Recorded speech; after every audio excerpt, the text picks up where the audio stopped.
Tushimda Alloh bilan gaplashdim.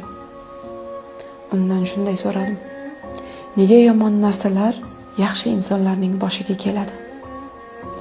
Alloh qalbimga shunday ilhom qildi: eng kuchli daraxtlar ham kuchli shamollar bilan sinadi.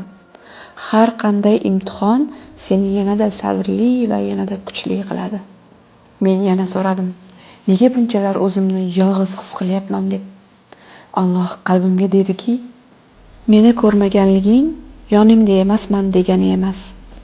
Senga sen o'ylagandan ham yaqinroqman. Men yana so'radim: hammasi bir kun kelib yaxshi bo'ladimi?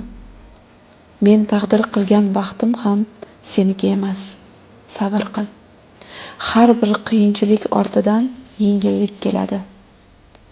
Shamollar tugaydi, quyosh yangitdan chiqadi.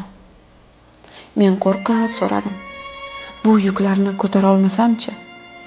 Alloh qalbimga huzur berdi. Alloh hech kimga kuchi yetmaydigan yuk bermaydi. Sen zaif bo'lganingda kuchni beradigan menman. Ko'z yosh bilan pichirladim: gunohlarim ko'p bo'lsa ham meni sevasanmi? Alloh yana qalbimga huzur berdi. Men tavba qilgan bandalarimga cheksiz marhamatliman dedi.